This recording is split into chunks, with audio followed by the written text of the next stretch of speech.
దేవనామానికి స్తోత్రములు. మరొకసారి మీ అందరికీ ప్రభు పెట్టిన హృదయపూర్వక వందనాలు. ఎంతగానో మరి దేవుడు తోడుంటున్న విధానాన్ని బట్టి, దేవుడు మనకి ఇచ్చిన మరొక శ్రేష్టమైన సమయాన్ని బట్టి, చక్కని అవకాశాన్ని బట్టి, ఏనాటికి ఆనాడు తన కృప చొప్పున మనల్ని ఎత్తిపెట్టిన విధానాన్ని బట్టి అందరం మనస్ఫూర్తిగా చేతులు ఎత్తి దేవుడి స్తుతులు ఎత్తిద్దాం. హల్లెలూయా, హల్లెలూయా, హల్లెలూయా. పరిశుద్ధ గ్రంథం నుంచో చక్కని మాట. సామెత గ్రంథం 3వ అధ్యాయంలో ఆదివారం కొన్ని విషయాలు మాట్లాడటం జరిగింది. కొంచెం లోతుగా తెలుసుకునే ప్రయత్నం చేద్దాం. సామెత గ్రంథం 3వ అధ్యాయం 5వ వచనంలో చక్కని మాట. నీ సబుద్ధిని నువ్వు ఆధారం చేసుకొనక నీ పూర్ణ హృదయంతో యెహోవా యందు నమ్మిక ఉంచమని ఒక చక్కని మాట చూసాం. ప్రతి దేవుని బిడ్డ కూడా ఈ రోజున కొంచెం లోతుగా ఈ మాట మీద మన మనసు పెట్టి మనం చదవగలిగితే తప్పక ఆ మాటలో ఉన్న గొప్పతనం ఏంటో మనకు అర్థం. ఆయన అంటే చక్కని మాట, ఎటువంటి పరిస్థితులు వచ్చినా మన సబుద్ధిని మనం ఆధారం చేసుకోకూడదు. ఎందుకంటే ఇవాళ మనకు అంతకన్నా గొప్ప దేవుడు ఉన్నాడు. మన ఆలోచన కన్నా దేవుని ఆలోచన చాలా శ్రేష్టమైంది. హల్లెలూయా, చాలా ఉన్నతమైంది. మన ఆలోచనకి ఆయన ఆలోచనకి ఎంత తేడా ఉందంటే, లేఖనాల్లో యెషయా గ్రంథంలో చక్కని మాట ఉంది కదా, ఆకాశానికి భూమి ఎంత దూరంగా ఉందో మన ఆలోచనకి దేవుని ఆలోచనకి అంత వ్యత్యాసం ఉందంటే. హల్లెలూయా. అందుకని ఈ మాటలు మనకు వాక్యం అర్థమైతే, వాక్యంలో ఉన్న లోతు మనకు అర్థమైతే, వాక్యంలో ఉన్న గొప్పతనం మనకు అర్థమైతే, ఏ పరిస్థితులు వచ్చినా, ఏ అవసరతలు వచ్చినా ప్రతి విశ్వాసి, ప్రతి దేవుని బిడ్డ కూడా ఏదైనా ఒక ఆలోచన మనం ఏదైనా చేయదలుచుకుంటే దేవుని మీద ఆధారపడి దేవుడిని అడిగి దేవునికి ప్రథమ స్థానం వచ్చి చేయటం మంచిది. రోజు హల్లెలూయా, మంచి పని, అది ఉన్నతమైన పని. మన సబుద్ధిని ఆధారం చేసుకొని మనకి ఏది తోస్తే చేయకూడదు. ఏది తోస్తే చేయడానికి మనకు యజమాని ఉన్నాడా లేదా? ఇప్పుడు వాళ్ళ సహోదర చాలాసార్లు మనం రాస్తాం కదా, మన ఇంటికి యజమాని ఆయన అని, గృహములకు అధిపతి ఎస్ఐ అని. వాళ్ళు ఆయన మనం అధిపతిగా, యజమానుడిగా, అధికారిగా, లేకపోతే దేవుడిగా మనం అంగీకరించినప్పుడు వాళ్ళ నోటికి నోటిపాటు కూడా ఏ పరిస్థితి వచ్చినా దేవుని మీద ఆధారపడి దేవుని దగ్గర ఆలోచన పెట్టి ప్రార్థన చేసుకొని దేవుని యొక్క ప్రేరేపణ చొప్పున మనం చేయగలిగితే మనం ఏ పని తలపెట్టినా అది ఫలభరితం అవడానికి అవకాశం ఉంది. హల్లెలూయా. అది నేర్చుకొని మన ఆత్మీయ జీవితాల సంవత్సరంలో జరుగుతుండగా ఇంకా మన బ్రతుకులు నూతనపరుచుకొని, మన ఆలోచన నూతనపరుచుకొని ఇంకా ప్రభు తట్టు మనం చూడగలిగితే తప్పక దేవుడు మనకు సహాయం చేసి పెడతాడు. మంచిది. అందుకని నీ సబుద్ధిని ఆధారం చేసుకోక మరి ఏం చేయాలి? నీ పూర్ణ హృదయంతో నువ్వు యెహోవా యందు ఏముంచాలి? నమ్మిక ఉంచాలని అక్కడ వాక్యం చూసాం. కిందకు వచ్చినాక నీ ప్రవర్తన అంతటి యందు కూడా ఆయన అధికారములకు ఒప్పుకొను. హల్లెలూయా. ఎవరి అధికారాన్ని ఒప్పుకోవాలి? మంచి పని. వాళ్ళ అన్ని విషయాల్లో, అన్ని పరిస్థితుల్లో కూడా దేవుని అధికారాన్ని మనం ఒప్పుకున్నప్పుడు దేవునికే కదా సమస్త అధికారం. మనం ఏమి నమ్మాలంటే సమస్త అధికారం నా ప్రభువుకు ఉంది. ఆకాశం ఉందే కానీ, భూమి అందే కానీ, భూమి కింద సర్వలోకంలో కూడా నా ప్రభువుకి సర్వాధికారం ఇవ్వబడింది. హల్లెలూయా. ఆ మాట మనం నమ్మిన వారం అయితే మన ప్రతి ప్రవర్తనలో కూడా, మన ప్రతి బిహేవియర్లో కూడా దేవుని అధికారాన్ని ఒప్పుకొని ముందుకు సాగాలంటే. అందుకని కిందకు వచ్చినాకంటే అప్పుడు నీ యొక్క మార్గములన్నీ కూడా దేవుడు సరళం చేస్తాడు. బ్రహ్మాండంగా ఏ పనులను తలపెట్టి దేవుడు చూసుకుంటాడు. ప్రతి పనులు చక్కని సలహాలు, సూచన దేవుడు ఇస్తాడా? అడిగితే ఇస్తాడు. అడగాల వద్దా? అడిగి ప్రతి విషయంలో కూడా చక్కగా మనం ముందుకు సాగే వరకు ఉండాలి. 16వ అధ్యాయం చూస్తే ఒక మాట, సామెత గ్రంథం 16వ అధ్యాయంలో అది మొదటి వచ్చిన చూడండి, అక్కడ చక్కని మాట ఉంది. హృదయాలోచనలు మనుష్యుని వశము, చక్కని ప్రత్యుత్తరం ఇచ్చటకు యెహోవా వల్లనే కలుగుద్ది అంటాడు. హల్లెలూయా. నరుని ఆలోచనలు అనేకం రావచ్చు, హృదయాలోచనలు అనేకం ఉండొచ్చు. అవునా కదా? హృదయాలోచనలు నీ వశంలో ఉండొచ్చు. కానీ ఈ రోజున చక్కని ప్రత్యుత్తరం ఇచ్చటకు, ప్రత్యుత్తరం అంటే తిరిగి జవాబు, తిరిగి చక్కని సలహా, తిరిగి చక్కని ఆలోచన ఇవ్వటానికి దేవుని వల్ల కలుగుద్ది అంటే. హల్లెలూయా. అందుకని మనము అనేక ఆలోచన మనకు కలిగిన దాన్ని మనం ఇంప్లిమెంట్ చేయకూడదు. ఎవరిని అడగాలి అంటే ప్రతి విషయంలో కూడా అది మనకి ప్రార్థన, దేవుడు మనకు ఉన్నారు కనుక దేవుని మీద ఆధారపడి ప్రార్థన చేసుకోగలిగితే, దేవుని ముందు ఆలోచన పెట్టగలిగితే చక్కని ప్రత్యుత్తరము, చక్కని జవాబు ఇవ్వటం దేవుని వల్ల తప్పనిసరిగా మనకు కలుగుతుంది. హల్లెలూయా. ఆ ప్రకారం మనం నేర్చుకో. అన్ని విషయాలు నువ్వు ఉద్యోగం చేయి, వ్యాపారం చేయి, పనిపాట్లు చేయి, పాడి పంట, నువ్వు ఏ పని మనం తలపెట్టినా, ఒక సేవ చేయాలన్నా, అవునా కదా, దేవుని దగ్గర ప్రతి ఆలోచన మనం పెట్టి మరి ముందుకు సాగుతున్నప్పుడు తప్పక దేవుడు మనకు సహాయం చేసి పెడతాడు. అందుకనే అన్ని ఆలోచనలు అనేకములు కానీ యెహోవా ఏర్పాటేస్తారమంట. ఎవరు ఏర్పాటు? దేవుని ఏర్పాటిస్తారమంట. మరొక మాట, చక్కని జవాబు ఇవ్వడం దేవుని వల్ల కలుగుతాయి. చక్కని. అందుకని వాళ్ళ ప్రతి విషయంలో కూడా దేవుని మీద ఆధారపడి దేవుని వైపు చూచి మన ఆత్మీయ జీవితాన్ని మనం కొనసాగించగలిగితే కిందకు వచ్చినాకంటున్నాడు చక్కని మాట. ఒక నడతలన్నీ కూడా వాడి దృష్టికి నిర్దోషములుగా కనపడును, యెహోవా ఆత్మలను పరిశోధించును, నీ పనుల భారము యెహోవా మీద మోపుము. హల్లెలూయా. అందుకని వాళ్ళ మన నడతలు మన దృష్టికి నిర్దోషం కనపడితే చాలు. ఎవరి దృష్టికి నిర్దోషం కనపడాలి? దేవుని దృష్టికి దోషం లేదుగా కనపడాలి. కనపడాలి అంటే నేను అంటున్నాను, మళ్ళీ చెప్తున్నాను, ప్రతి విషయంలో కూడా ప్రథమ స్థానం దేవునికి ఇవ్వాలి. ఏ స్థానం? ప్రప్రథమ స్థానం దేవునికి ఇచ్చి మనం ఏ ఆలోచన అయినా సరే దేవునితో మనం పంచుకోగలిగితే తప్పక దేవుని సహాయం చేస్తాడు. అందుకని అంటున్నాడు, మన నడతలు మన దృష్టి కాదు, దేవుని దృష్టికి నిర్దోషంగా ఉండాలా. అక్కడే కింద వాక్యంలో దేవుడు ప్రతి ఆత్మను పరిశోధించును. చెప్పండి, దేవుడు ప్రతి ఆత్మను ఏం చేస్తాడు అంటే, మనం అడుగుతున్నామా అడగట్లేదా, దేవునికి ఏ స్థానం ఇస్తున్నాం, ఇవన్నీ కూడా దేవుడు పరిశీలన చేసే దేవుడు ఏంటండి. హల్లెలూయా. కిందకు వచ్చి నాకు అంటున్నాడు, అప్పుడు నీ పనుల భారం అంతా కూడా దేవుని మీద నువ్వు ఉంచగలిగితే నీ ఉద్దేశంలోనే దేవుడు సఫలపరుస్తాడు. చెప్పండి, మన ఉద్దేశాలన్నీ ఏ పనన్నా చేసుకో, దేవుడు చూసుకుంటాడు. నువ్వు అడిగావుగా, నువ్వేం చేసావు, ఏం చేయాలి? నీ స్వబుద్ధిని ఆధారం చేసుకోకుండా నీకు వచ్చిన ఆలోచన దేవుని ముందు పెట్టి దేవుని అడిగావు కనుక ఖచ్చితంగా నీ ప్రతి ఉద్దేశాన్ని కూడా దేవుడు ఏం చేస్తాడు.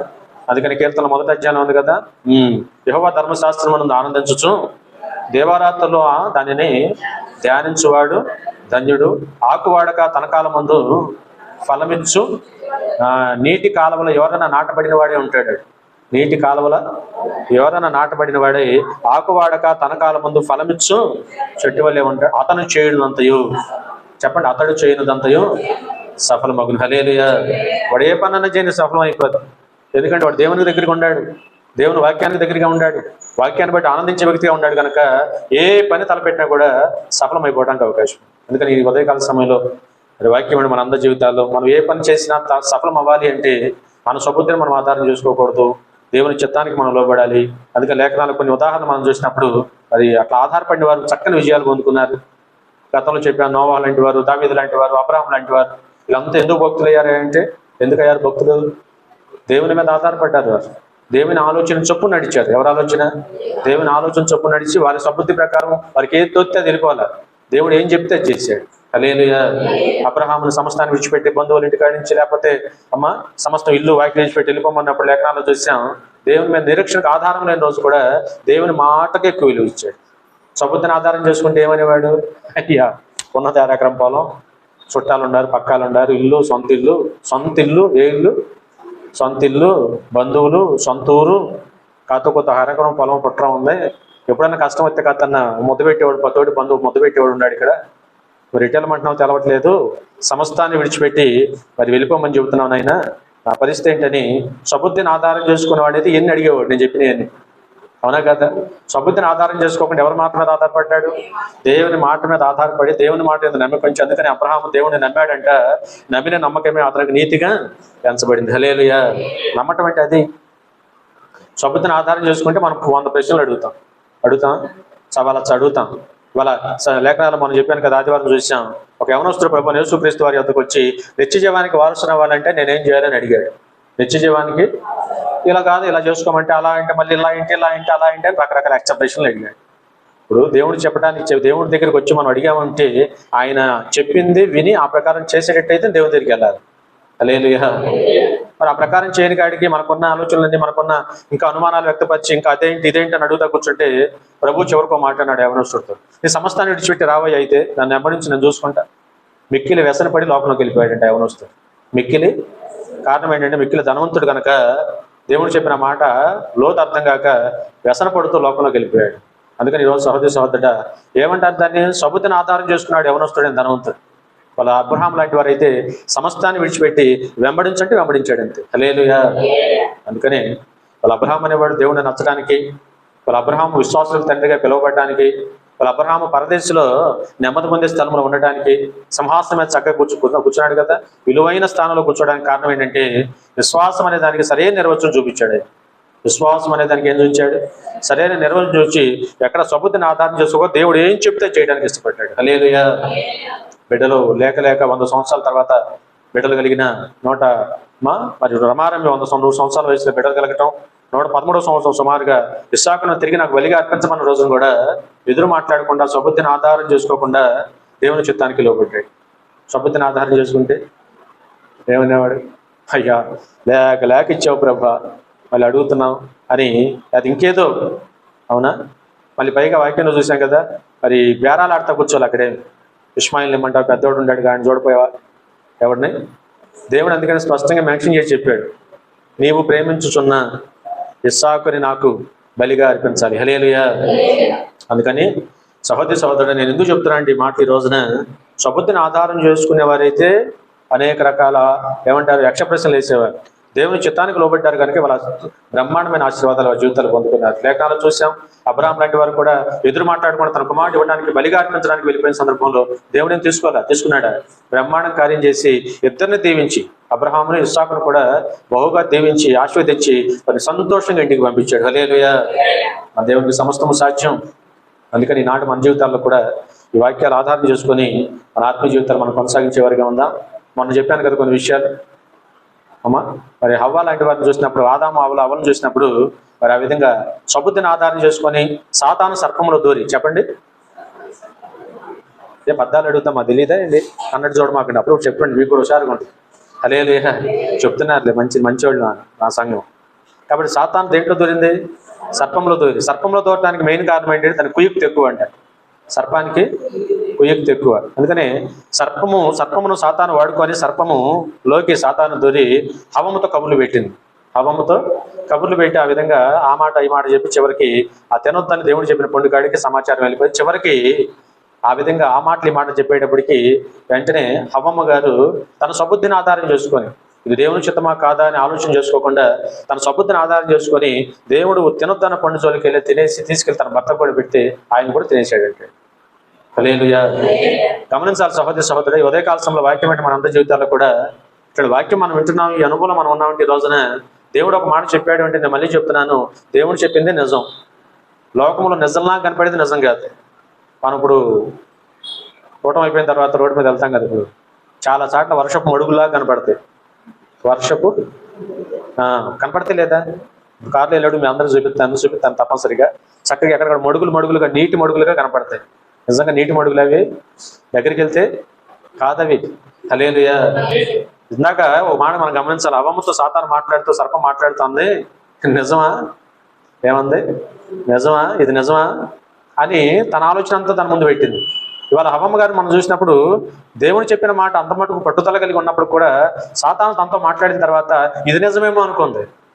ఇప్పుడు సాతాను చెప్పిందేమో నిజం. నేను అంటున్నాను వాళ్ళ సహోదరు ఎవడు ఎన్నన్నా చెప్పని నువ్వు వాక్యంలోకి వెళ్ళిపోవాలి. హల్లెలూయా. నేను కూడా చెప్తాను, దైవ సేవకులైన వారు కూడా క్రైస్తవ సమాజాల్లో వాళ్ళ ప్రతివాడి చేతిలో గ్రంథం ఉందా లేదా? వాళ్ళ కూటమి ప్రార్థన పత్రం అంటే మన చేతిలో గ్రంథం ఉండాలి. వాళ్ళ వాక్యం మనం ప్రసంగిస్తున్నామంటే చెప్పే సేవకుడు గ్రంథం విప్పి చెబుతాడు, చక్కగా రెఫరెన్స్లు మీకు ఇస్తే ఒక సహోదరు చదువుద్ది, మిగతా వారు కూడా చక్కగా బైబుల్ తీసి ప్రతి మాట అలా ఉందో లేదో అని మనం చూసి చక్కగా దేవుని వాక్యం మీద ఆధారపడి వాళ్ళు ముందుకు వెళ్తున్నాం. హల్లెలూయా. నిజమా కాదా నీ ముందే పెడుతున్నాం కదా వాక్యం. నిజమని ఏదో గుడ్డిగా ఏదో కల్పనా కథలో కట్టుకథలో ఏదో చెప్పట్లేదు కదా. వాస్తవం ఏదైతే ఉందో సబ్జెక్టే మాట్లాడుతున్నాం ఈరోజు. ఇంకా దాంట్లో నిజమే ఉంది తప్ప నిజముందో లేదో నీ ఎదుటే ఉంది ఈరోజు. అందుకని ఏది నిజమో మనం నమ్మాలి ఈరోజు. దేన్ని నమ్మాలో మనకు అర్థం అవ్వాలి ఈరోజు. మరి అపవాది సాతాను చెప్పేది మరి ఆ విధంగా లోకంలో చాలా మంది ఏదో చెప్తా ఉంటారు, అది నిజం అనుకుంటే దెబ్బతినిపోతాం. మళ్ళీ చెప్తున్నాను, మన దేవుడు మన తండ్రి మనకు చెప్పింది నిజం. హల్లెలూయా. ఇంకెవరు మనకు చెప్పేది నిజంగా నిజంలా కనపడే అబద్ధాలు. అందుకని ఒకవేళ చెప్పింది ఎవరన్నా ఏదన్నా చెప్పినా మనం వెంటనే వాక్యంతో పోల్చుకోవాలి. ఏం చెప్పినా దేంతో పోల్చుకోవాలి? వాక్యంతో సరిపోల్చుకోవాలి. మీకు తెలుసు కదా, పౌలు గారి వాక్యం చెబితేనే అమ్మా బెరాయ సంఘము ఆ వాక్యం అలా ఉందో లేదో లేఖనంలో పరిశీలన చేశారంటే. హల్లెలూయా. లేఖనాలు ఏం చేశారు?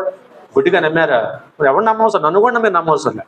ఎవరిని నమ్మాలి? పౌలు గారిని బెరాయ సంఘం నమ్మలా. వాక్యం అలా ఉందో లేదో చెప్పడం అయితే బాగానే ప్రసంగించాడు పౌలు గారు, అలా ఉందో లేదో వాక్యం పరిశీలన చేయటం ద్వారా వారు నమ్మారంట. అది నేర్చుకోవాలి ప్రతి క్రైస్తవుడు. ఎవడో ఏదో గుడ్డిగా చెప్తే నమ్మేస్తే ఎట్లా? ఇలా క్రైస్తవ సమాజాల్లో కూడా బోల్డ్ వింటున్నాం ఈ మధ్య. వింటున్నావా?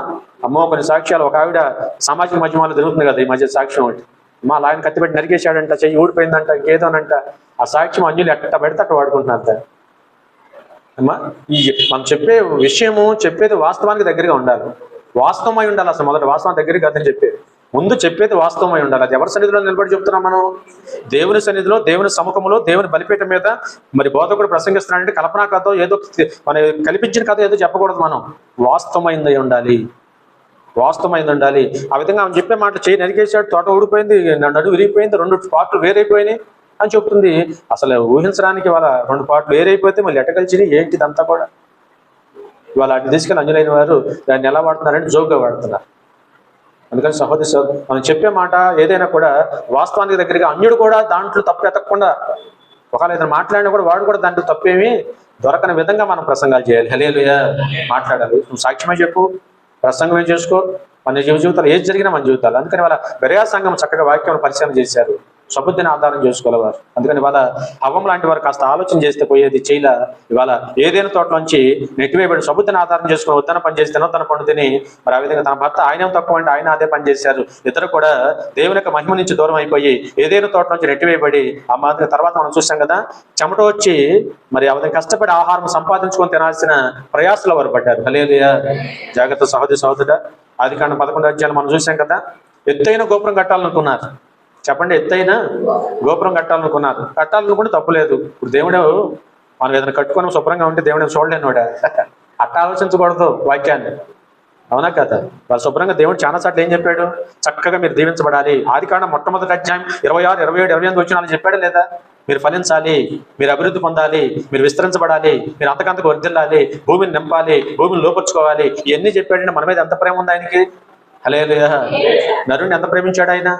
అందుకే కదా 5 రోజుల సృష్టి అంతా కూడా సమస్త మాట చేత పలిగితే 6వ రోజు నరుని మాత్రం ఆయన స్వయంగా వచ్చి నేల మట్టితో నరుణ్ణి తన స్వరూపంలో నిర్మించి నాసికారంధ్రాలు తన జీవవాయువును ఊదితే నరుడు జీవాత్మ అయ్యాడంటండి. హల్లెలూయా. ఈ నరుడి మీద దేవునికి ఎంత ప్రేమ, అవునా కదా? ప్రేమేనా? ఎంత ప్రేమ అంటే సృష్టికి మించిన ప్రేమ మనం ప్రేమించాడు ఆయన. కాబట్టి వాళ్ళ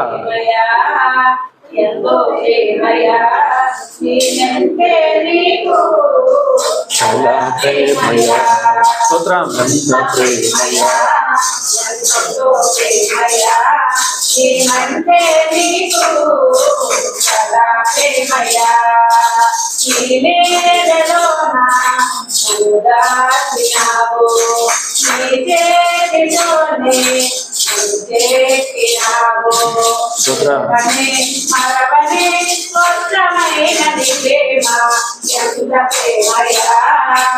ఎంతో ప్రేమయా నీవంటే నీకు సదా ప్రేమయా, ఎంత ప్రేమయా ఎంతో ప్రేమయా నీవంటే నాకు హల్లెలూయా. అసలు ఎంత ప్రేమ మనం అంటే ఆయనకి. అందుకని భాగ్యరత్నాన్ని దేవుడు ట్రైన్ నుంచి కాపాడి ఇక్కడ తీసుకొచ్చి పెట్టాడు. సిచ్యువేషన్ సాంగ్స్ పాడుతుంది. అసలు ఎంత జ్ఞానం దేవుడు ఇచ్చాడు. హల్లెలూయా.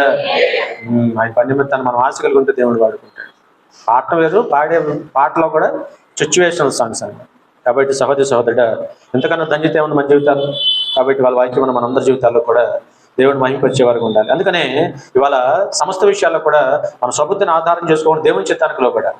వాక్యంలో మనం ఇల్లు కట్టుకోవద్దని, సుఖం ఉండొద్దని దేవుడు ఆడి చెప్పాడు. అసలు మనం శుభ్రంగా ఉండాలి అనే కదా. అదే ఇందా చెప్పాను, దీవించబడాలి, ఆశీర్వాద ఫలించబడాలి, భూమిని నింపాలి, భూమిని లోపుచ్చుకోవాలని చెప్పిన దేవుడు.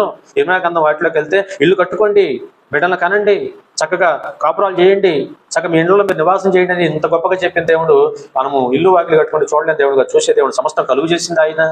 హల్లెలూయా. ఆయన లేకుండా మనకి ఏది కూడా అంటే దాని అర్థం ఏంటంటే అక్కడ ఆ రోజున వారు నిర్మించదలుచుకున్న చేయదలుచుకున్న పని విషయంలో దేవుడిని అడగలవారు. దేవుడిని అడగల. ఒక మాట దేవుడిని అడిగితే దేవుడు సలహాలు సూచనలు చెప్తాడు. సలహాలు సూచన, ఇలా కాదు ఇలా, ఇలా కాదు ఇలా, ఇలా కాదు ఇలా, మీరు అనుకుంటున్న ఆలోచన ఇలా కాదు ఇలా చేసుకోమని దేవుడు సలహాలు చెప్పేవారు. వారికి వచ్చిన ఆలోచన వెంటనే వారంతా కూడా ఆనాటి జనులు అమలు పరిచేశారు. దేవుని అడగల, దేవునికి చెప్పల, దేవుని దగ్గర విచారణ చేయలే. పైగా అనుకున్నారు ఆకాశమునంటూ గొప్ప శిఖరాన్ని మనం కడదాం, శ్రేష్టమైన గోపురాన్ని కడదామని అనుకోవటమే తాడు సముద్రాన్ని ఆధారం చేసుకొని అందరూ కొడవలుకొని వెంటనే పని ప్రారంభించేశారు. దేవుడు అంట ఏం చేస్తున్నారు చూద్దాం. ఎంత గొప్ప దేవుడు అంటే. మనము ఒక మాట చెప్పనా, మనము దేవుడిని అమ్మ కాస్త పక్కన పెట్టిన ఆయన మన క్షేమాన్ని కోరుకునే దేవుడు. హల్లెలూయా. తప్పైన కుమారుడు తండ్రిని వదిలిపెట్టుకుని వెళ్ళిపోయాడు, కానీ తండ్రి ఎప్పుడు కూడా తప్పైన కుమారుడు మీద దృష్టి ఉంది. ఎట్టున్నాడు, ఏం చేస్తున్నాడు, ఎట్టబోతున్నాడు, అమ్మ తిరిగి ఎప్పుడోసారి నా దగ్గరికి వస్తే బాగుండు అనుకుని ఎప్పుడు కూడా మరి ఇక్కడ ఉన్న తండ్రికి బిడ్డ మీదే యావ. హల్లెలూయా. వీళ్ళు ఎట్ట కట్టుకుంటున్నారు, ఏం చేస్తున్నారు, ఏంటో ఆకాశాన్ని అంటే గోపురం శిఖరం అంటున్నారు, ఏం చేస్తున్నారు చూద్దామని దేవుడు వచ్చాడు కదా. వచ్చి చూస్తే పరిశీలన చేస్తే చేసే పని అది ఆమోదయోగ్యమైంది కాదు, మంచిది కాదు, దేవుని చిత్తం కాదు అది. పైగా అది ప్రమాదకరమైంది. ఆకాశాన్ని అంటే అది కట్టాలంటే ఎంత సాధ్యమే.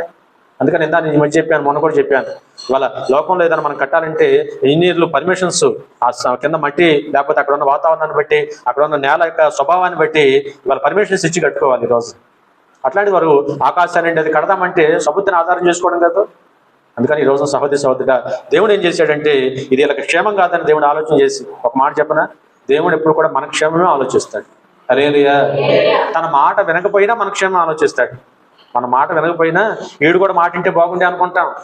ఇప్పుడు తల్లికి 4 బిడ్డలు ఉన్నారనుకో, 3 బాగా మాట అంటున్నారు, ఒకడు బాగా మాట అంటలేదు అనుకో, తల్లి ఆడు మాట అంటే వచ్చి అనుకుంటుందా? ఆ మాట వినని మాత్రమే ఎక్కువ ప్రేమ ఉంటుంది. ఇంకా వీడు కూడా వింటే బాగుంది. పండగ వచ్చినా, పబ్బం వచ్చినా, ఇంకేది వచ్చినా శుభ్రంగా వీళ్ళంతా సంతోషం గడుపుతుంటే ఆడు కూడా శుభ్రంగా ఉంటే బాగుండు, ఆడు కూడా మాట ఇంటే బాగుండు, ఆడు కూడా రూపాయలు సంపాదిస్తే బాగుండు, ఆడు కూడా శుభ్రంగా పండగ పబ్బం చేసుకుని భార్య బిడ్డలతో శుభ్రంగా ఉంటే బాగుండని ఈ తల్లి ఈ తండ్రి ఎప్పుడు కూడా ఆ మాట వినడం మీద కాస్త ఎక్కువ ఆలోచన కలిగి ఉంటారు. హల్లెలూయా. కాబట్టి ఇవాళ వారి మాట వినకపోయినా, అర్థం చేసుకోకపోయినా, వారి సొమ్ముతిని ఆధారం చేసుకుని వెళ్తున్న దేవుడు వచ్చి మరి అది మంచిది కాదని ఎరిగి, వారికి క్షేమం కాదని ఎరిగి వారు చేసే పనంతా దేవుడు తారుమారు చేశాడు. మీరు చెప్పినా వినిపించుకోరు, చెప్పినా దేవుడు చెప్పినా తప్పనుకో మాట పోయేటప్పుడు తండ్రి చెప్పలేదంటారా? చెప్పాడా? వద్దయ్యా, లోకం భయంకరంగా ఉంది, మరి నువ్వు ఆస్తి అంతా తీసుకుని వెళ్తే ఈ లోకం నిన్ను మోసం చేస్తుంది, పాడైపోతావు, దెబ్బతింటావు, లోకం నీ ధనాన్ని ఆశిస్తుంది కానీ నిన్ను ప్రేమించదని ఎన్నో చెప్పుంటాడు తండ్రి తన యొక్క అనుభవాన్ని బట్టి. వినిపించుకోవాలి. ఇక వినేటట్టు లేడని దేవుడు వదిలేసాడు. తండ్రి ఏం చేస్తాడు? మరి పంపించాడు కానీ తిరిగి ఆ రాక కోసం ఎప్పుడు ఎదురు చూస్తూనే ఉన్నాడంటే. హల్లెలూయా. వాళ్ళ తండ్రి కూడా మళ్ళీ చెప్తున్నాను, ఇక్కడ వారు వినే స్థితిలో వారు లేరు కనుక దేవుడు ఒక ఆలోచన చేసి వారి భాషలు తారుమారు చేసినప్పుడు ఎవరు ఏ పని చేస్తున్నారు ఎవరికి అర్థం కాల. మనం చెప్పాను, ఇటుకి రాయితే మన భాగ్యరత్నాన్ని అడిగితే నీళ్ళలో లోటా తీసుకొని వస్తా ఉంది. ఆమె సిమెంట్ బత్తా తీసుకురామంటే అవి ఇంకేదో కంకర తీసుకొస్తుంది. పని తెవటల్లా పని అవ్వటల్లా, పని సాగక అని బైబుల్లో పని హల్లెలూయా. పని సాగపోవడానికి కారణం ఏంటంటే దేవుడు వారి భాషను తారుమారు చేశాడు. ఎందుకు తారుమారు చేశాడంటే వారి కట్టను ఉద్దేశించిన పని మంచిది కాదు, వారి క్షేమం కాదు. కాబట్టి ఇవన్నీ కూడా ఎందుకంటే వారి సొబుద్ధిని ఆధారం చేసుకొని చేసే పని కనుక ఆ పని అక్కడ జరగడానికి అవకాశం లేకుండా దేవుడు తారుమారు చేశాడు. హల్లెలూయా. కాబట్టి ఈనాడు వాక్యం మన జీవితాల్లో కూడా జాగ్రత్త కలిగి మనం ఏ పనులు తలపెట్టినా కాస్త దేవుడు మాట అడగండి. మీ ఆలోచన ఏదంటే దేవుని ముందు పెట్టండి. తప్పక మంచి సలహాలు సూచనలు ఇచ్చే దేవుడు, అవునా కదా? మంచి దేవుని దగ్గర అండి ఒక అంశం పెట్టి ప్రార్థన చేస్తున్నాను అనుకో, ప్రేరేపిస్తాడు దేవుడు. ఇలా కాదు, ఇలా చేసుకో, లేదు ఇది బాగానే ఉందని ఆలోచన పద చేసేసుకో. దావీదు అనేవాడు దేవునికి ఇష్టం అవడానికి కారణం ఏంటి తెలుసా? ఇవాళ దేవుని దగ్గర విచారణ చేయకుండా, దేవుడిని అడగకుండా, తన సొంతని ఆధారం చేసుకుని ఏ పని చేయలే ఆయన. హల్లెలూయా. ఇవాళ దాదాపు నేను చెప్పాను 66 యుద్ధాలు చేసినా కూడా, గతంలో చెప్పాను 10 యుద్ధాలు చేసిన తర్వాత నాకు అనుభవం వచ్చేసింది, 14 ఆయన అడిగేది అనుకోట్లా. 12 యుద్ధానికి మళ్ళీ అడుగుతున్నాడు, 20 యుద్ధానికి మళ్ళీ అడుగుతున్నాడు, 22, 23, 24 మళ్ళీ 66 యుద్ధాన్ని కూడా అడిగి వెళ్తున్నాడు దేవుడు. హల్లెలూయా. అంటే ఏమిటి? తన అనుభవం కాదు, దేవుని చిత్తానికి లోపడుతున్నాడు. వెళ్ళమంటే వెళ్తున్నాడు, వద్దంటే ఆగిపోతున్నాడు. ఎలా వెళ్ళమంటే అలా వెళ్తున్నాడు. ఒకసారి దేవుని దగ్గర ఎట్లాగా అడిగితే చిన్న సైన్యం ఏదంటే ఆ విధంగా మరి వెళ్ళిపోతాం, ఈజీగా వెళ్ళవచ్చు అనుకున్నాడు. వెళ్ళదలుచుకొని దేవుని దగ్గర విచారణ చేసి ప్రార్థన చేస్తే వద్దు ఈ పూట వెళ్ళమాక అన్నాడు. వాళ్ళు దొంగ దెబ్బ కొట్టాను నేను చూస్తున్నారు, ఈ పూట వెళ్ళొద్దంటే ఆగిపోతే నిజంగానే అదే జరిగింది అక్కడ. హల్లెలూయా. అందుకని అడగటం మంచిది. అడగాలి వద్దా? ఎవరిని అడగాలి? అడుగుట మంచిది. వాళ్ళ సహోదట తన సొంత ఆలోచన చొప్పున చేసేయకూడదు. వాళ్ళ ఘనురాలైన స్త్రీ తన కుమారుడు చనిపోతే, అవునా, అడగకుండా వెళ్ళిపోయిందా? భర్తను అడిగి అవుతున్నారమ్మా మీరు? ఎప్పుడన్నా ఇందాక కారులో సహోదరు చెబుతాం, రాత్రి రాలేదంటమ్మా అంటే మా ఆయన గారికి కాస్త నీరసంగా ఉంది, ఇప్పుడు ఉండలే అన్నాడు, బయలుదేరాను, వంట చేసేసాను, అది ఉండలే అంటే ఉండిపోయాను అంది. మంచిదే మంచి పని అమ్మా. హల్లెలూయా. ఒకసారి ఆగమంటే ఆగాలి, అడిగే వెళ్ళమంటే వెళ్ళాలి. అనుమతి మంచిది. అనుమతి తీసుకోవాలి కదా. దావీదు శూరుడైనా ధీరుడైనా సౌలు అనుమతి తీసుకొని గొలియాతు మీదకి వెళ్ళాడు. సౌలు అనుమతి తీసుకొని ఎవరి మీదకి వెళ్ళాడు? ప్రతి పని మనం ఏం చేయదలుచుకున్నా పైవారు అనుమతి తీసుకొని పనిచేయాలి. ఇంకో స్త్రీ అయితే పురుషుడు అనుమతి తీసుకొని, వాళ్ళ విశ్వాస అయితే సంఘాల్లో వాళ్ళ దైవ సేవకులు ఉన్నారు కనుక దైవ సేవకుని అడిగి అనుమతి తీసుకొని ఏ పని అని చేస్తే శుభ్రం ఎంతకాలం నువ్వు సేవ చేయి, అరమరికలు లేకుండా సేవ చేయవచ్చు. హల్లెలూయా. కాబట్టి ఆ రీతిగా వాళ్ళ వాక్యం మన జీవితాల ప్రకారం ముందుకెళ్ళేవాడిగా ఉందాం. మన ఆత్మ జీవితాన్ని మనం కొనసాగిద్దాం. అందుకని మనకు తెలుసు అనుకోకుండా భక్తుల్లాగా అందుకని దావీదు వీళ్ళంతా కూడా దేవుని అడిగి ప్రతి పని అలా చేశారు కనుక దీవెన ఆశీర్వాదాలు పొందారు. సముద్రాన్ని ఆధారం చేసుకోవాలి. అందుకని జాగ్రత్త కలిగి ఉందాం మన జీవితాలు. చూడండి, ఆదికాండం 13వ అధ్యాయం 10వ వచనం చూసొద్దాం. ఆదికాండం 13వ అధ్యాయం 10వ వచనం చూచెను. అవును, సొదొమ గొమొర్రాలను పట్టణములను నాశనము చేయకమునుపు సోయరుకు వచ్చే వరకు అదంతయు యెహోవా తోట వలెను దేశము వలెను నీళ్లు పారు దేశము. హల్లెలూయా. ఎంత శ్రేష్టమైన దేశం అండి అది. ఏ దేశం? సొదొమ గొమొర్రాల పట్టణాలు. అక్కడంతా ఆశీర్వాదమే. యెహోవా తోటలాగా ఉందంట ఊరు. ఎవరి తోట? తోట కాదు, ఐగుప్తు దేశం లాగా ఉందంట. నీళ్లు పారు దేశం అంటే ఏ పారు? అందుకని ఇవాళ మన పెద్దలైన వారు ఏమండి, ఇప్పుడు మన గుంటుపల్లి, గోలపల్లి, తుమ్మలపాలెం, చోరపాలెం మన ఊళ్ళని మాట్లాడుకుంటే వచ్చి మన వాళ్ళు మన పెద్దలు ఎక్కడ ఎందుకు ఉంటుంటారంట? పక్కన కృష్ణా నది ఉంది. ఏ నది ఉంది? నదికి దగ్గరగా. ఎక్కడ దగ్గరగా? మన పెద్దల దేవునితో పాటు మన పెద్దలకు కూడా కొంచెం థ్యాంక్స్ చెప్పాలి అప్పుడప్పుడు. అందుకని కాస్త వాళ్ళు ఆనాడు ఏనాడు ఈ పరిసర ప్రాంతాలకు వచ్చి చక్కగా కాస్త అనువైన భూమి, చక్కగా నదికి దగ్గరగా, నీరుకి దగ్గరగా ఉండాలి. మనం దేనికి దగ్గరగా ఉండాలా? నీటికి దగ్గరగా చక్కగా సహోదరి సహోదర ఇవాళ వారు కూడా అక్కడ చూసినప్పుడు అటువంటి శ్రేష్టమైన దేశాన్ని మరి ఎవరు కోరుకున్నారు చెప్పండి? లోతు కనులెత్తి చూసినప్పుడు తనకు నచ్చిందంట, వెంటనే తనకు కోరుకున్నాడు. నేను మాట అంటాను సహోదరి సహోదర, దేవుని చిత్తం అయితే ఒక మాట, లోతు కోరుకోవడం తప్పు కాదు, కానీ మనం ఏది కోరుకోవాల్సి వచ్చినా ముందు ఎవరు చెప్పాలా? దేవుని చెప్పాలా? అబ్రహాం గారు ఉన్నారు. అబ్రహాం ఏమన్నాడంటే, అబ్బాయి ఇవాళ మన ఇద్దరం కూడా దీవించబడ్డాం, దేవుడు మన ఇద్దరిని దీవించాడు. చూడండి, నేను చాలాసార్లు మాట అన్నాను, ఇవాళ దేవునితో, దేవుని బిడ్డలతో, మరి దేవుని సంఘాలతో మనం సహవాసం చేస్తే మరి నిజంగా మన జీవితాల్లో ఆ బ్లెస్సింగ్స్ అందరూ పొందుకోవచ్చు. సంఘాలు అబ్రహామును బట్టి లోతును కూడా దేవుడు దీవించాడా లేదా? ఎందుకంటే అబ్రహాంతో ఉన్నంతకాలం కూడా ఆ క్రమము, ఆ ప్రార్థన, ఆ భయము, ఆ భక్తి ఎన్ని కూడా నేర్పాడు కనుక ఆయనతో పాటు ఇప్పుడు సాపేసుకుని ఆయన కూర్చొని ప్రార్థన చేస్తాను, లోతేం ఖాళీ కూర్చోడుగా, వచ్చేసి కూర్చోవాల్సింది. క్రమము, క్రమశిక్షణ. ఇప్పుడు నేను వాక్యం మొదలు పెట్టగానే మీరు అంతా ఏం చేశారు? వచ్చేసి చక్కగా అందరూ కూడా సెటరేట్ కూర్చున్నారు కదా. క్రమము, హల్లెలూయా. ఆ క్రమము దేవుడు చక్కగా అబ్రహాంతో పాటు లోతు కూడా చక్కగా అలవాటైంది కనుక మరి దేవుడు న్యాయం చేసే దేవుడు కనుక అబ్రహామును మాత్రమే పిలిచాడు, లోతు దేవుడు పిలవలా.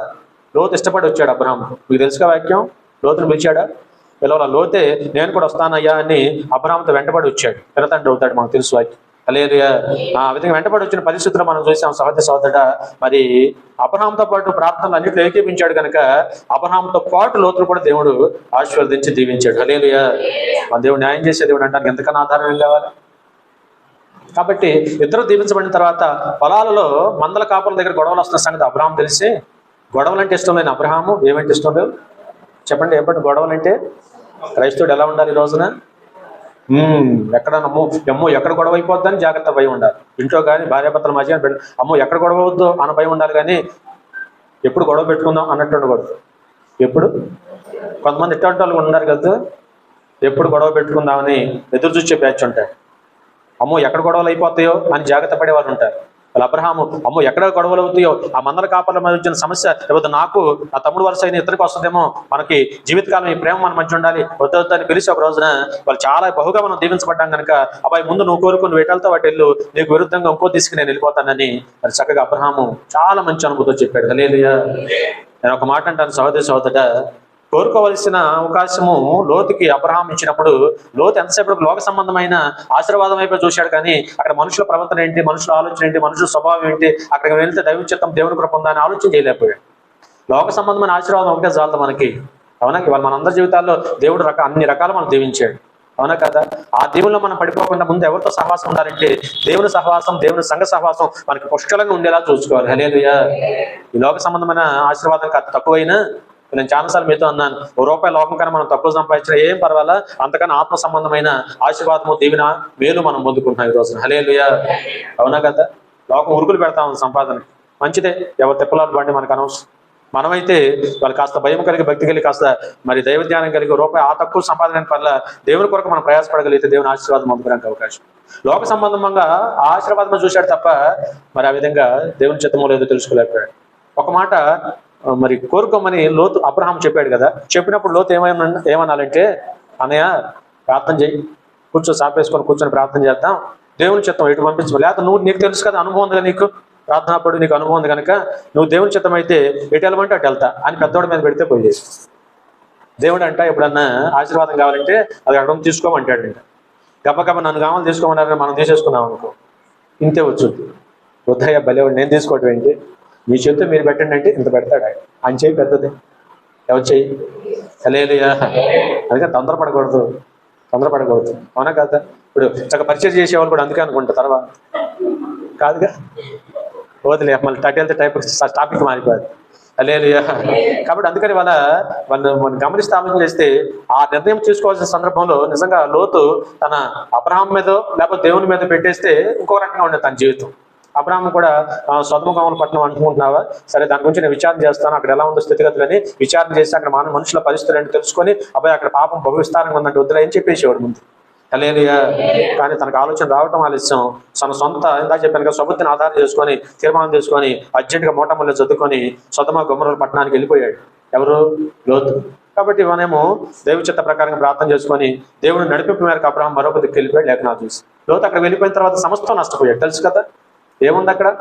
దేవుడు లేదు, సహవాసం లేదు, ప్రార్థన లేదు, సంఘం లేదు, పాటలు లేవు, వాద్యాలు లేవు, ఏమి లేవు. పాపం పాపం పాపం పాపం పాపం, విస్తారమైన పాపం.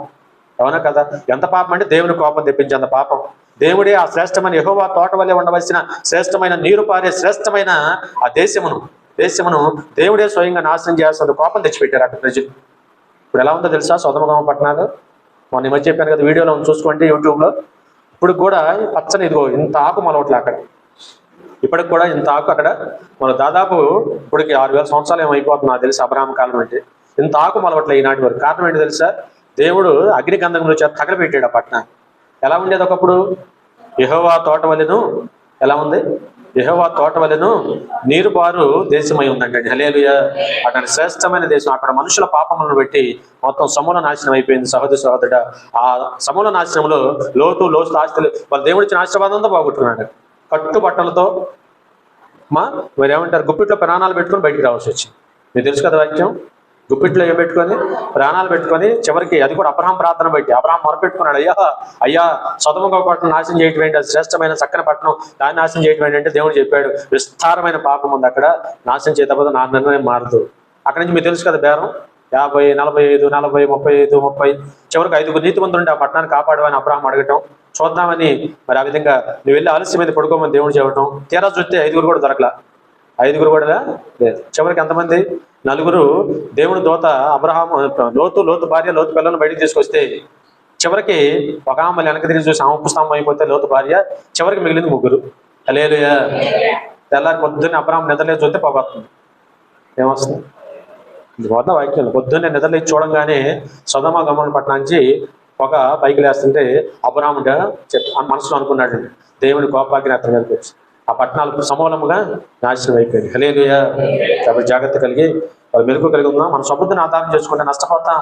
యెహోషువ గ్రంథం 7వ అధ్యాయం 20వ వచనం ముగిద్దాం. యెహోషువ గ్రంథం 7వ అధ్యాయం 20వ వచనం. 2వ రాజుల గ్రంథం 5:20 చూడమ్మా, చదవాలి.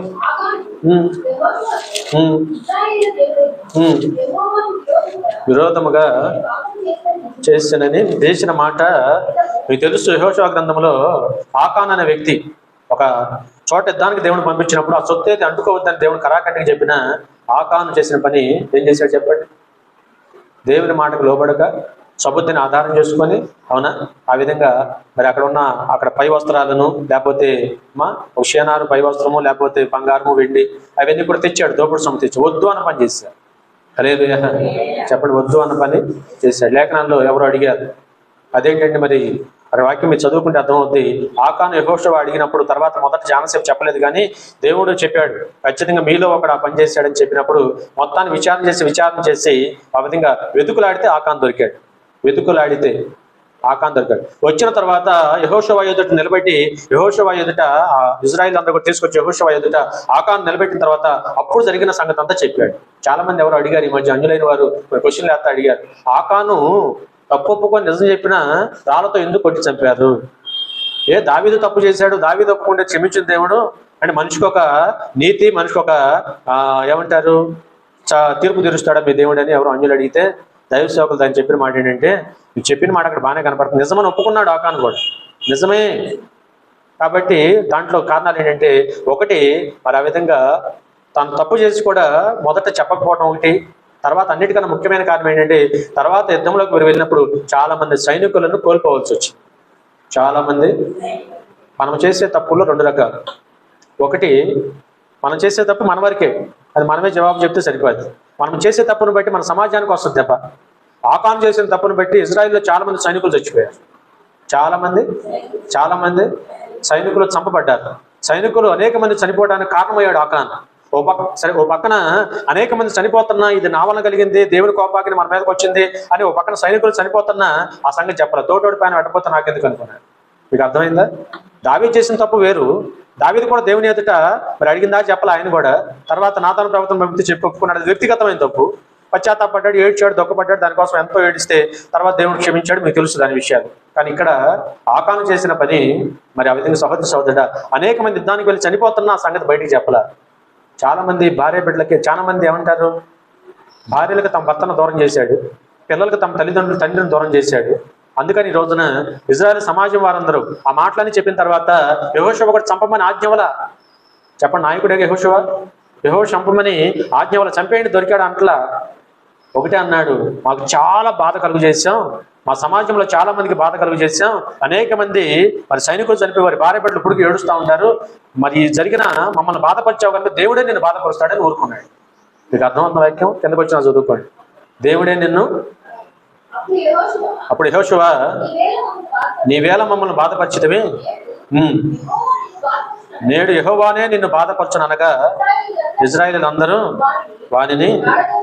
హల్లెలూయా. ఈ మాట దయచేసి గమనించాలి. వాళ్ళు యెహోషువ చంపమని ఎక్కడ చెప్పలే. ఇజ్రాయేలు తతిమాలంతా బాధలో ఉన్నారు. ఆ సైనికులు 3 మంది చనిపోయారు. వారి భార్య బిడ్డలు ఏడుస్తున్నారు. ఇక్కడ వీడు ఖచ్చితంగా మరి ఏమంటారు, చావుకి సరిపోయిన వాడు, చంపటం తప్ప ఇంకో పరిష్కారం లేదని రాళ్ళతో కొట్టి చంపాను. కిందకు వచ్చిన చూడండి, కొంచెం ఉంటుంది మంచి మాట. అవును వేసిరి, అది నేటి వరకు ఉన్నది యెహోవా.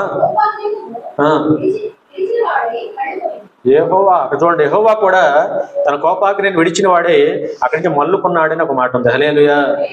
అందుకని అన్నాను, కొన్ని సందర్భాల్లో కొన్ని తీర్పులు అందరికి ఒక తీర్పు ఉండదు కదా. ఖచ్చితంగా అక్కడ ఉన్న పరిస్థితిని బట్టి, న్యాయాన్ని బట్టి ఆయన తీర్పు తీరుస్తాడు. మళ్ళీ చెప్తున్నా, మన దేవుడు న్యాయవంతుడు. ఆయన తీర్చే తీర్పు ఖచ్చితమైంది, శ్రేష్టమైంది. హల్లెలూయా. కాబట్టి ఆ రీతిగా స్వబుద్ధిని ఆధారం చేసుకోక, చెప్పండి ఏ బుద్ధిని? ఇప్పుడు ఆకాను స్వబుద్ధిని ఆధారం చేసుకొని ప్రాణమే పోగొట్టుకున్నాడు. అవునా కదా? మీకు తెలుసు, గేహాజీ లాంటి వారు కూడా ధనాన్ని ఆశించి, నేను తీట్ల వాక్యం ఏం ఆశించి, ధనాన్ని ఆశించి ఆ సిచ్యువేషన్ ఏదో వచ్చినప్పుడు, ఆయన ఎదుట సిచ్యువేషన్ వచ్చినప్పుడు వద్దు, ఎందుకు, నాకు దైవ సేవకుడు, గొప్ప దైవ సేవకుడు ఉన్నాడు నాకు. ఇప్పుడు ఎలీషా ఎంత గొప్ప దైవ సేవకుడు, గేహాజీ తెలియదా? తెలియదా? ఎట్లా? ఎందుకంటే ఎలీషా ప్రార్థన చేస్తే కొన్ని అద్భుతాలు జరుగుతున్నాయి. ఎలీషా మాట మాత్రం సెలవిస్తే నయమాన్ కుష్ఠరోగం వదిలిపోయింది. ఇంత అద్భుతం చూసిన, మరి కన్నులారా చూసిన అద్భుతం చూసిన వాడు ఇంకెంత నమ్మకంగా జీవించాలి దేవుని దగ్గర. కానీ సహోదరుడా, ఆ సొత్తును చూసేటప్పటికి, నయమాన్ తెచ్చిన సొత్తు, వస్త్రాలు, సంపద అన్ని చూసేటప్పటికి మనసు మారిపోయింది, ఆలోచన మారిపోయింది, దృష్టి మారిపోయింది, భక్తి జీవితం మారిపోయింది, దేవుని యొక్క ఆత్మీయత వదిలిపెట్టేశాడు. ఆ విధంగా దృష్టి అంతా వెళ్ళిపోయి పరుగున వెళ్ళి లేఖనాలు చూసిన సబుద్ధిని ఆధారం చేసుకుని వెళ్ళి అబద్ధాలాడి మరీ తెచ్చుకున్నాడు లేఖనాలు చూసి. చివరికి కుష్ఠరోగం సొంతం చేసుకున్నాడు. ఏ రోగం చెప్పండి? కుష్ఠరోగం. సబుద్ధిని ఆధారం చేసుకున్న గేహాజీ ధనాన్ని ఆశించి తనకే కాకుండా తరముల వారికి కూడా రేపొద్దున నాశనాన్ని తెచ్చిపెట్టాడు. జాగ్రత్త కలిగి ఉండాలి ఈ రోజున. వాళ్ళు అట్లాంటి సిచ్యువేషన్స్ ఏదైనా వస్తే ఊరికి ఉరుగులు పెట్టకూడదు మన జీవితాలు. అది కాదుగా శాశ్వతం. ఒక మాట చెప్పండి, గేహాజీని వాళ్ళని పిలిచి అడిగితే ఆ సొమ్యమని తినగలిగాడా? సొమ్యమని అనుభవించగలిగాడా? దానికన్నా భయంకరమైన బాధ కదా కుష్ఠరోగం. తనకే కాకుండా తెల్లనోని కుష్ఠ అంటే ఏ కుష్ఠ అది? తెల్లనోని. తనకే కాకుండా తన కుటుంబానికి పుట్టబోయే తరాలు కూడా తెచ్చిపెట్టాడు. జాగ్రత్త సహోదరుడా. సబుద్ధిని ఆధారం చేసుకొని చేసే కొన్ని పనులు చాలా ప్రమాదాన్ని దారితీస్తాయి. అందుకనే మనం చేసే ప్రతి పని మరి దేవుని చిత్తమా కాదని మనం ఆలోచన చేసి మరి దేవుని యొక్క ఆలోచన చొప్పున నడిచేవారిగా ఉందాం. సదాకాలం మన దేవుడు మనకి తోడే. సంఖ్యాకాండంలో బిలాము అనే ప్రవక్త, మీకు తెలుసు ఎవరతను? బిలాము అనే ప్రవక్త తెలుసు, దేవుని కొరకు చక్కగా వాడబడుతున్నవాడు. దేవుడు అతనికి పెద్ద గిఫ్ట్ ఇచ్చాడు. తను ఏమంటే అది అయిపోయింది. తను పలికితే అది గొప్ప గిఫ్టే కదా. ఎంత గిఫ్ట్ అండి, పలికితే అయిపోయేది. అంత గిఫ్ట్ ఈ రోజున. అందులో ఆ విధంగా ఆయన గిఫ్ట్ దేవుడు ఇచ్చాడు, వరం ఇచ్చాడంటే ఇవాళ దేవుని అనుభవం